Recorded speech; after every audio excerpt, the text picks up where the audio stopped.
না, এই জমি তো আর পারা গেল না, যেই আসে সেই বলে ভুতুরে।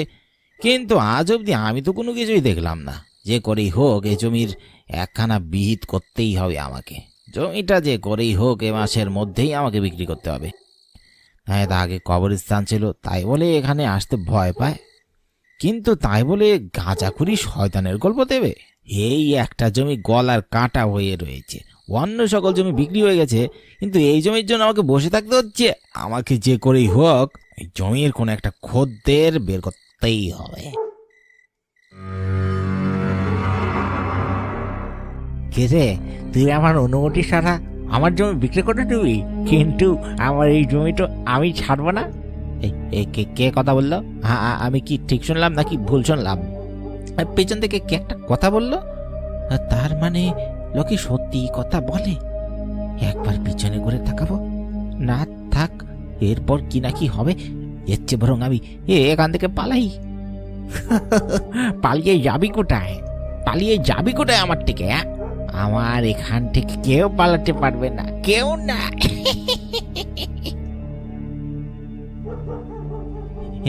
কি কেমন চেহারা! ও ভগবান, কোন বিপদে বললাম আমি!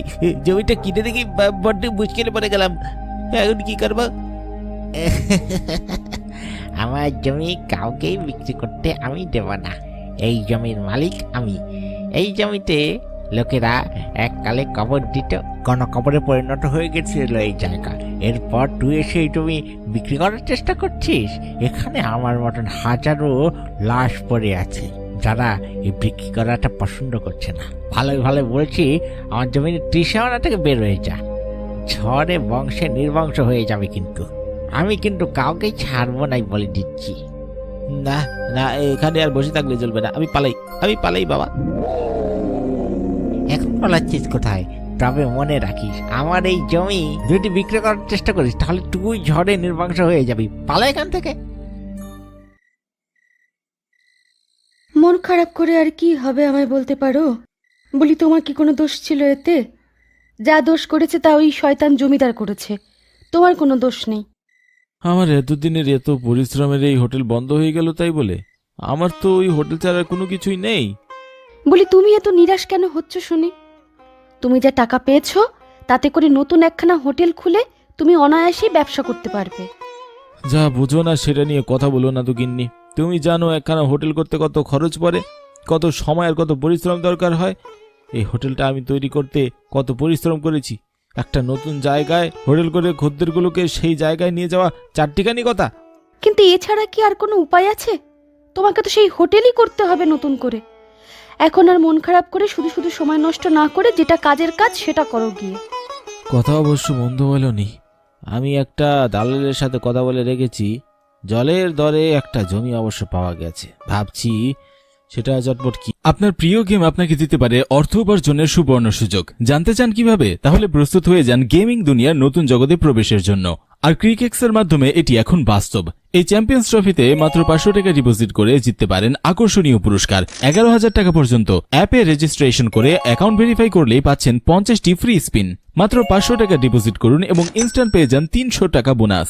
জন্মদিনে পাবেন বিশেষ চমক 1000 টাকা বোনাস। ক্রিকেক্সে গেম খেলুন এবং জিতুন আকর্ষণীয় পুরস্কার গুগল পিক্সেল 9 প্রো, এসার নাইট্রো 5, গুগল পিক্সেল ওয়াচ 3 এবং স্যামসাং গ্যালাক্সি বাডস 3, আরও অনেক কিছু।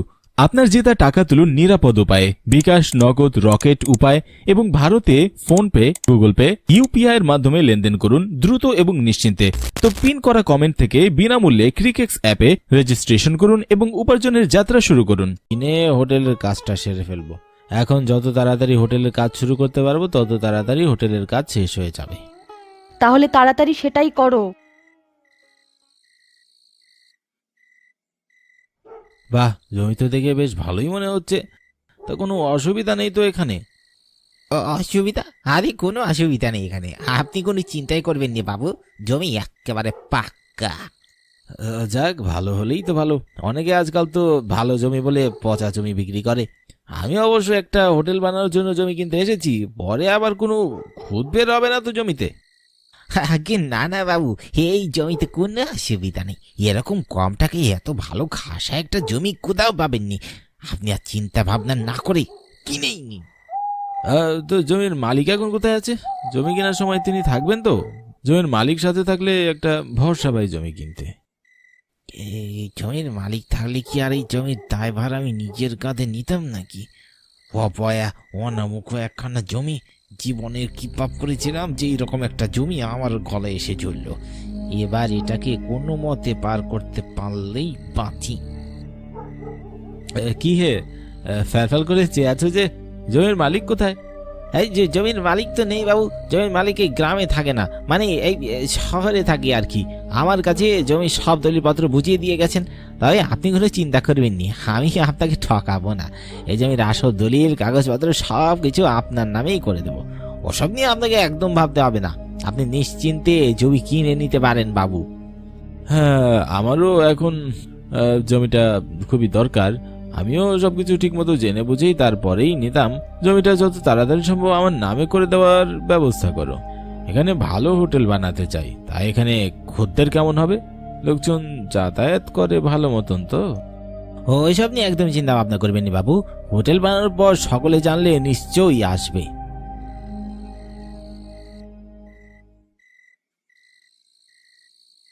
কি ব্যাপার বলো তো গিন্নি, এতদিন হয়ে গেল হোটেল খুলে বসে আছি, কিন্তু কোনো খদ্দের এখন পর্যন্ত পেলাম না। এরকম চলতে থাকলে তো একদিন এই হোটেল বন্ধ করে দিতে হবে গিন্নি। তুমি অত চিন্তা করছো কেন? এই তো কিছুদিন হলো মাত্র হোটেল খুললে। হোটেল জমজমাট হতে তো একটু সময় লাগবে, সব ঠিক হয়ে যাবে দেখো। তাই যেন হয় গিন্নি, বিপদে পড়ে এখানে এসে হোটেল তৈরি করলাম, এবার যদি খদ্দের না পাই তাহলে তো মহা বিপদে পড়ে যাব।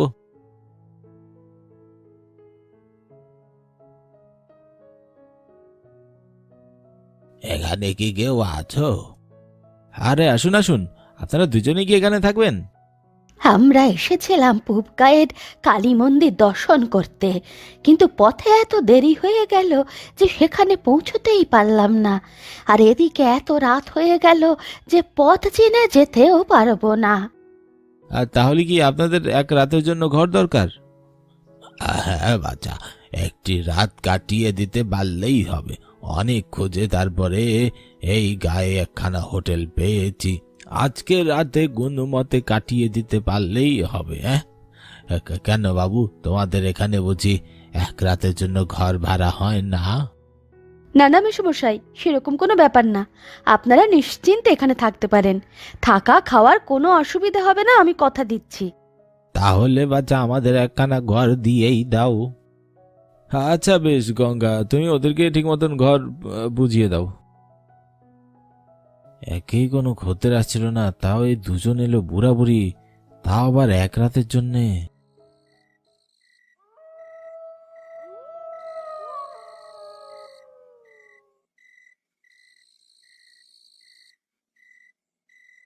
মেসোমশাই শুনতে পাচ্ছেন? মাসিমা বাইরে আসুন। ও মেসোমশাই শুনতে পাচ্ছেন? কি ব্যাপার, কোথায় গেলেন ওনারা? কোনো আওয়াজ আসছে না। ঘর থেকে কোথাও বাইরে বেরোলো নাকি? না, বাইরে বের হতে তো দেখিনি। তাহলে কোথায় গেল? ঘর থেকে বাইরে বের হলে তো আমাদের সামনে দিয়েই যেতে হতো, তখন তো দেখতে পেতাম। মেসোমশাই শুনতে পাচ্ছেন? কি ব্যাপার, কানে কালা নাকি? উফ, মাসিমা শুনতে পাচ্ছেন? এ কি, কাঁধে কি হাত রাখলো? কাউকে তো দেখতে পাচ্ছি না। মনে হলো যেন কাঁধে কেউ হাত রাখলো। একদম স্পষ্ট মনে আছে একটা ঠান্ডা হাত কাঁধে এসে পড়লো, কিন্তু কে হাত রাখবে? কাউকে তো দেখতে পাচ্ছি না। উফ, এদিকে মাসিমা আর মেসোমশাইয়ের কোনো খোঁজ নেই। তারা কি বের হবে না নাকি? আমি বরং আরেকবার ডেকে দেখি। মাসিমা, মেসোমশাই, কোথায় আপনারা? মেসোমশাই শুনতে পাচ্ছেন? হ্যাঁ, তুমি কি আমাদেরকে ডাকছো? হ্যাঁ মেসোমশাই, আপনাদেরকে ডাকছিলাম। বলছি আপনারা রাতের খাবার খাবেন না? আপনাদের জন্য খাবারের ব্যবস্থা করা হয়েছে, তো চলুন খেয়ে নেবেন। হ্যাঁ হ্যাঁ, রাতের খাবার নিশ্চয়ই খাবো, চলো। মাসিমা কোথায়? তিনি কি রাতের খাবার খাবেন না? মাসিমা? ও হ্যাঁ হ্যাঁ গিন্নি, তবে রাতের খাবার এক কাজ করো, তুমি যাও, আমি আমার গিন্নি আসছি। আচ্ছা আসুন। কই তোমরা, আমরা এসে গেছি তো, বড্ড খিদে পেয়েছে। এই তো মশাই, আসুন বসুন, আপনাদের জন্যই অপেক্ষা করছিলাম। আমার স্ত্রী ভীষণ ভালো রান্না করে, এই হোটেলেও সেই রান্না করেছে। আসুন মাসিমা। তা বেশ, তা বেশ। এই নিন মেসোমশাই, সব রকমের খাবার আছে, শেষ পাতে মিষ্টিও আছে। কি এসব খাবার কেন? হ্যাঁ হ্যাঁ, তাহলে আপনারা কি অন্য কিছু খাবেন মাসিমা? অন্য কিছু বানিয়ে দেবো আপনাদের? এসব কি খাবার দিয়েছো তুমি? আমাদের সমাজের লোকজন এসব খায় নাকি? সব সব রকম খাবারই তো আছে মেসোমশাই, ভাত, মাছ, মাংস, ডালও আছে সাথে। আপনি কি বলছেন আমি বুঝতে পারলাম না। আহা বাছা, এইসব খাবার তো মানুষে খায়। বলি, তোমরা আমাদের জন্য এসব কোত্থেকে আনলে? হ্যাঁ, মানুষ খায় মানে? আপনারা কি খান তাহলে? মানুষের কাঁচা মাংস নেই, হাত পা হলেও চলবে। হ্যাঁ, মানুষের কাঁচা মাংস? এসব কি বলছেন আপনি মাসিমা? এইসব কি বলছেন আপনি? আমরা তো কিছুই বুঝতে পারছি না মাসিমা।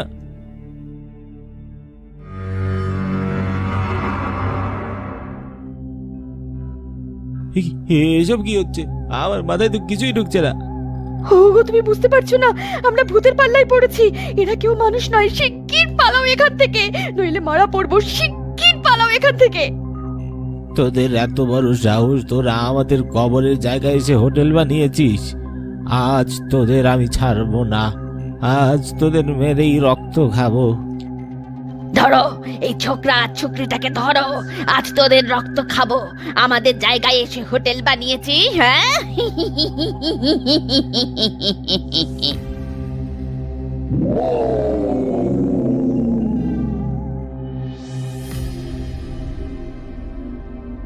আমাদের সাথে এসব কি হয়ে গেল?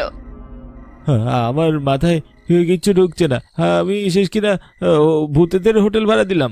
ওটা নির্ঘাত কোনো ভূতের জমি। ওই পাঁচু শয়তানরা কম টাকায় জমি বিক্রি করে আমাকে বোকা বানিয়েছে। কিন্তু এবার কি হবে গিন্নি? আমার মাথাতে কিছু ঢুকছে না। এই মুহূর্তে হোটেলটা বানাতে আমাদের অনেক টাকা খরচা হয়েছে, জায়গাটা আমাদের পক্ষে ছাড়া সম্ভব না। তাহলে এখন উপায়? এর জন্যই এই হোটেলে কোনো মানুষজন আসতে যায় না। আমরা বরং কোনো এক ওঝার সাথে কথা বলি, দেখা যাক উনি কোনো সাহায্য করতে পারেন কিনা। এই কথাটা তুমি অবশ্য মন্দ বলনি। একজন ভালো ওঝার সাথে কালই দেখা করতে হবে, বুঝলে? যদি সেই ওঝা কোনোভাবে এই ভূতগুলোকে এখান থেকে তাড়াতে পারে, তাহলে হয়তো আমাদের হোটেলটা আবার ঠিক হয়ে যাবে। এ কি কথা বলছো গিন্নি? এ হয় না। তুমি আমার কথা বুঝতে পারছো না? আমি চাই না আমাদের জন্য কোনো একজন মানুষের ক্ষতি হয়ে যাক, তাতে আমাদের পাপ হবে। কিন্তু গিন্নি, বিক্রি হয়ে যাওয়া জমি আবার ফেরত নেওয়া যায় না। আমি কি করে তাদের বলবো? তারা ভরসা করে জমিটা কিনেছে, আর আমরাও দুটো টাকা পেয়েছি। ওই জমি ঘরে পড়ে থাকলে তো সেই টাকাটুকু আসতো না। তোমার মাথা খারাপ হয়ে গিয়েছে গিন্নি, তাই সব উল্টোপাল্টা কথা বলছো। আমার মোটেও মাথা খারাপ হয়ে যায়নি। তুমি ভালো করে চিন্তা করো, এরকম একটা জমি যদি কাউকে দিয়ে দাও, তাহলে সে এই জমিটা নিয়ে কত বড় বিপদে পড়বে। আমরা জেনে শুনে কাউকে কেন ঠকাবো?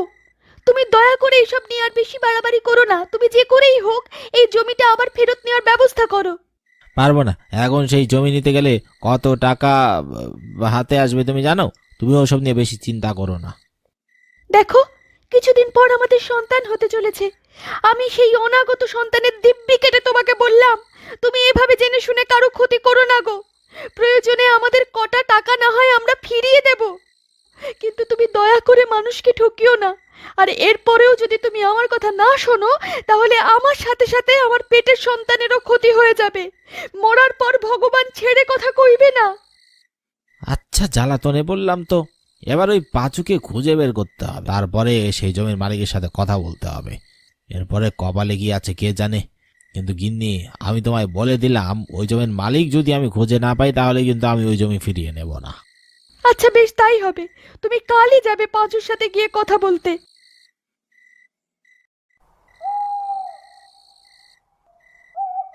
বাবু, আমার কিন্তু বেশ ভয় করছে। এমনিতেই এই অভিশপ্ত জায়গা, তার উপর রাতের বেলা এখানে এলাম। আমার মনে হচ্ছে আজ কোন একটা বড় বিপদ হবেই হবে। বিপদ তো হতেই পারে। কোথায় তোমার সেই নতুন জমির মালিক? কার কাছে বিক্রি করেছে এই জমি? তার কাছ থেকে জমি আবার ফেরত নিতে হবে। কিভাবে যে সব কিছু সামাল দেব বুঝতে পারছি না। এখন তো মনে হচ্ছে এই জমিটা বিক্রি করাই উচিত হয়নি। তুমি বিক্রি না করলে ওসব আর হতো না। আমার মনে হয় ওরা ওই হোটেলের ভিতরেই আছে। ওই লোকটাই মানে গোপাল বাবু ও হোটেল বানিয়েছে। চলুন আমরা হোটেলের ভিতরে গিয়ে একবার দেখে আসি।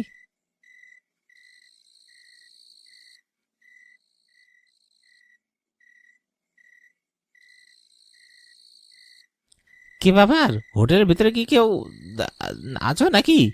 যে লোকটার কাছে জমি বিক্রি হয়েছিল সেই লোকটা কোথায়? আমাকে যে করে হোক আজকের মধ্যে লোকটার সাথে কথা বলতে হবে। গিন্নি যে দিব্যি দিয়েছে, আমার যত তাড়াতাড়ি সম্ভব লোকটাকে খুঁজে তার টাকা ফিরিয়ে দিতে হবে, আর এই অভিশপ্ত জমি ফেরত নিয়ে নিতে হবে। লোকটার বাড়ি কোথায় তুমি জানো? লোকটার বাড়ি কোথায় সে সম্পর্কে তো কিছু জানি না বাবু। তাহলে এখন উপায়? আমার মনে হচ্ছে লোকটা আশেপাশে কোথাও আছে। এরকম খোলা হোটেল রেখে তো মালিকের কোথাও যাওয়া সম্ভব নয়। তুই আবার এসেছিস আমার জমিতে? তোর কি প্রাণের ভয় নেই রে? ওরে বাবা রে, ওই শয়তানটা আবার এসেছে। নিতাই বাবু শিগগির এখান থেকে পালান। কে তুমি? কি চাও আমার জমিতে? এই জমি আমার, এই জমি শুধুমাত্র আমার আর কারো নয়। খবরদার বলছি, এই জমি তুই নিজের নাম যদি করে নিস, তোকে শাস্তি যেতে হবে। এই জমি আমার বাবা ভোলানাথ সরকারের। এই জমিনের মালিক সূত্রে এটা এখন আমার বাবার মৃত্যুর পরের এই জমির মালিক আমি। কি, ভোলানাথের সন্তান? হ্যাঁ, আমি তার সন্তান। কিন্তু তুমি কে? আমি হলাম সে যার কাছ থেকে তোর বাবা এই সম্পত্তি জালিয়াতি করে হাতিয়ে দিয়েছিল। না না, আমার বাবা এমন জালিয়াতি করতেই পারে না। তুমি আমার বাবার নামে মিথ্যা কথা বলছো। কি চাও তুমি এই জমিতে? ও তাই, মিথ্যা কথা বলছি? আচ্ছা বেশ, এবার আমি দেখাচ্ছি কি চাই। কি করছো তুমি? ছাড়ো বলছি, ছাড়ো। ও মা গো, কেউ বাঁচাও, বাঁচাও, ওদের মরে গেলাম গো।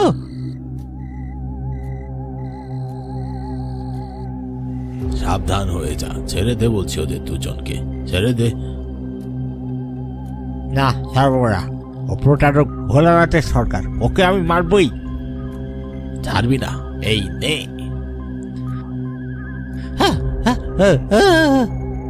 কে ভোলানাথ সরকার? কি করেছে সে তোর সাথে? সত্য কথা বল। বলছি, অনেক সময় আগেকার কথা। আমি ছিলাম এই জমির মালিক। আমার জমি হওয়ার পরেও আমি এই জমিতে লোকজনের কবর দেওয়ার অনুমতি দিয়েছিলাম। ভোলানাথ সরকার ছিল আমার বড় ভাই। সে জালিয়াতি করে আমার বিশ্বাসের সুযোগ নিয়ে এই জমি তার নামে করে নিয়েছিল। তখন তার ছেলে মানে এই নিতাই অনেক ছোট ছিল। তারপর আমি যখন পঞ্চায়েতের কাছে গিয়ে ওই ভোলানাথ সরকার নামে বিচার দেই, তখন পঞ্চায়েতে ওই ভোলানাথকে আমার জমি আমাকে ফেরত দিতে বলে। ভোলানাথ সবার সামনে বলেছিল সে আমার জমি আমাকে ফেরত দিয়ে দেবে, কিন্তু বাড়ি ফিরে আসার পরে ও নিজের অন্যরূপ দেখালো।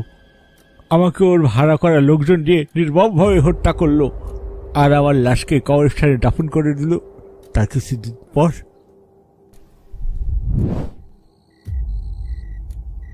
এই জমি আমার, কিন্তু গ্রামের সকলে এসে জমিতে নিজের মরাকে মাটি দিয়ে চলে যায়। এটা আমি আর কিছুতেই হতে দেব না। এই জমি আমার, তাই আমি চাইলেই এই জমিতে যা খুশি করতে পারি। আমি এখানে একটা বাড়ি বানাবো। তখন এই গায়ের লোকেরা বুঝতে পারবে যে অন্যের জমি দখল করে মাটি দিলে কেমন লাগে।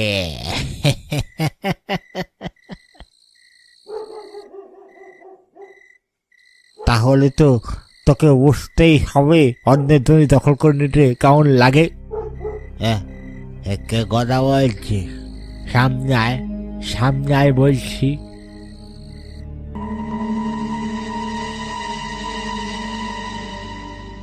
কিরে, চিনতে পারছিস না? একদমই আমার। আমি কাউকে ছাড়বো না। যে আমার জমি দখল করার চেষ্টা করবে আমি তাকেই মেরে ফেলবো। হতে পারে না।